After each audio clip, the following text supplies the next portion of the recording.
should they submit in the BICAM? Eh bakit hindi linagay sa NEP? And bakit nga wala sa NEP? Mag-isip-isip sila, matuto sila gumawa ng budget nila.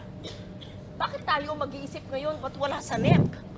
Thank you for the lecture, Senator Loren. I'm not lecturing. I No, was we thank you really. You're really saying the right thing. No, But it's true. anyway. Why should they submit in the BICAM?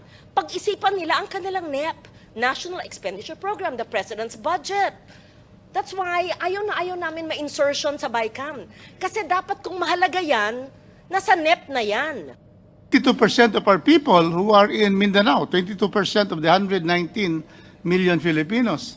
Do we know about that? Why there's nothing here? Zero? Mr. Congressman Rufus, it's not in the NEP. The agency did not request for that. So I think the most appropriate agency to talk to and inquire about that is the Department of Transportation. Ito. Alam nyo, pare-pareho naman tayong mga nagtatanong sa ahensya. Yung mga ahensyang yan, sang-ayon ako sa inyo, kailangan. Eh bakit hindi linagay sa NEP? Hindi naman trabaho ng senador, ng chairman ng finance, sagutin ang ahensya, bakit wala sa NEP? Eh yun na yung tanong namin, bakit nga wala sa NEP? Mag-isip-isip sila, matuto sila gumawa ng budget nila. Bakit tayo mag-iisip ngayon, ba't wala sa NEP? Thank you for the lecture, Senator Loren. I'm not lecturing. No, we thank you really. You're really saying the right thing. No, But it's true. anyway. Because I was there for 5 years, and sometimes, hanggang last minute, they submit in the BICAM. Why should they submit in the BICAM? Pag-isipan nila ang kanilang NEP, National Expenditure Program, the President's Budget. That's why ayaw na ayaw namin ma-insertion sa BICAM. Kasi dapat kung mahalaga yan, nasa NEP na yan. And then they come to a senator during the plenary, isingit nyo to. Ayaw namin. Okay, we amend, but there's only limited fiscal space. And then now, a veteran congressman asks the first-term chair of the Finance Committee, why is it not there? I'm sorry, I have to answer for him. Of course, he can very much answer that, but if it's not in the NEP, what do we do, right? I also agree with Senator Ligarda and the chair. So therefore, I think Secretary Banoy Lopez is listening to us now. The suggestion of our senator is probably in the next cycle for 2027, we should be able to have that. If I may add, after this, let's organize the oversight committee so that walang masama, we are consulted when they do their NEP. Masama ba yun? Hindi. Kasi lahat ng output natin, sabi natin, bakit ang DND puro infra, ba't kulang sa ganito? Example yung DND, bakit ito, wala yung Mindanao Rail? Agree kami dyan. Ano mang priorities nila, di ba? Kaya hearing tayo ng hearing. Gawa tayo ng monthly oversight committee ng bicameral. Tanungin nyo yan, kaagad. Sang-ayon ako dyan. I agree again with Senator Ligarda. Alright mga kababayan, magre-react tayo dito no, sa medyo mainit na tagpo dito po sa pagtalakay pa rin ng bicameral conference no, sa national budget ng Pilipinas sa taong 2026. No? Ito po yung issue dyan mga kababayan. Yung Mindanao Railway System kasi ay question ni Congressman Rufus Rodriguez kung bakit walang pondo no, na inilagay dito ang Department of Transportation. At ngayon, si Senator Loren Ligarda tumayo pa mismo mga kababayan no, at tila nag-lecture pa dito sa mga taga-DOTR kung bakit hindi nga nila nilagay doon sa NEP. No? Kasi usually mga kababayan, yung NEP naman talaga ay President's Budget yan. Yung mga lahat ng departamento ng gobyerno ay maghihingi ng mga pondo yan mga kababayan no, para doon sa kanilang mga proyekto, sa kanilang mga department nga mga kababayan. At pansin nga po natin dito na pang ilang taon na ngayon mga kababayan no, ng Marcos administration na hindi po binadgetan itong Mindanao Railway Project nga na nasimula no noong panahon ni Pangulong Duterte mga kababayan. So kung hindi ako nagkakamali no, pang 3 taon na rin ito mga kababayan no, hindi binadgetan kasi nung nag-assume po si PBBM parang wala nang balita no dito sa Mindanao Railway System nga mga kababayan na flagship program flagship project ng Duterte administration, mga kababayan, itong Mindanao Railway, no?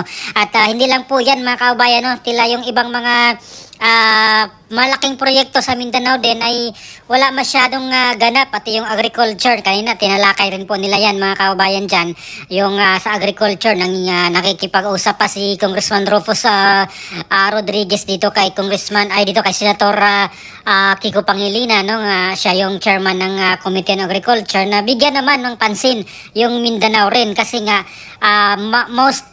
mostly yung population ng Mindanao ay mga agriculture, sa agriculture lang umaasa ng mga farmers, at humingi rin sila ng tulong, no, at suporta ng gobyerno, mga kababayan, sa mga taga Mindanao, kasi yung nangyayari kasi dito, yung pinakamalaking parte ng budget ay napunta sa Luzon, no, sa NCR particularly, na nandito yung pinakamalaking budget, pero yung mga malalayo kagaya po ng Mindanao ay tila napabayaan, mga kababayan. So ito po yung kine-question ngayon ni Senator Loren Legarda. Bakit wala sa NEP?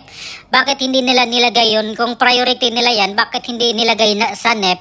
At yung Pangulo mismo yung hihingi ng budget niyan sa mga mambabatas, no? So sa aking opinion dito, mga kababayan, malinaw na wala talagang balak si PBBM dito sa Mindanao Railway System na flagship program or flagship project ng Duterte administrations. Yun po yung malinaw dyan, mga kababayan, no?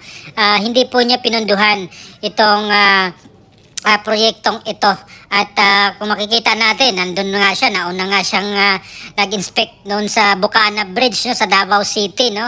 Although wala naman siyang doon contribution talaga, mga kababayan, hindi naman siya yung nakikipag-usap, nakipag-negotiate doon sa mga Chinese, no, sa Chinese government para humingi ng pondo para dito. Wala naman po siyang contribution ng gano'n, no. Nangyari lang po 'yon dahil patapos na nga po yung termino niya, no, ni Pangulong Duterte, at wala nang time at nagka-pandemic pa, kaya nasimulan yung proyekto nung term niya na, mga kababayan. Pero ngayon yung sinasabi nilang credit daw sa kanila, no, sa Marcos administration, dahil naumpisahan yan sa panahon na ni Pangulong Marcos Jr., no. Kaya claim nila ngayon yan, mga kababayan, na PBBM legacy daw yan, mga kababayan, no. At tumaas yung kilay lalo ng mga taga Davao, no, kasi alam naman nila lahat doon na wala naman talagang ambag yan si PBBM dyan sa proyektong iyan, no. Hindi siya yung nakipag-usap, hindi siya yung naghanap ng budget para dyan, no. It was the time of President Rodrigo Roa Duterte na naghanap ng budget ng pondo para magawa yung tulay na iyan, no.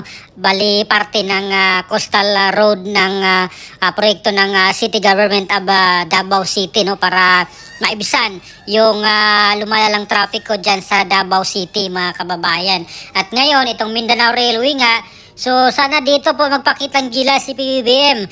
Yung sinasabi niyang BBM, no, yung Build Better More. So nasaan na yan? Nasaan banda yan, mga kababayan, no? Dito nga lang sa Mindanao Railway project, no, na malaking tulong to sa mga taga Mindanao, no, para hindi po sila mahirapan sa kanilang mga transportation dyan.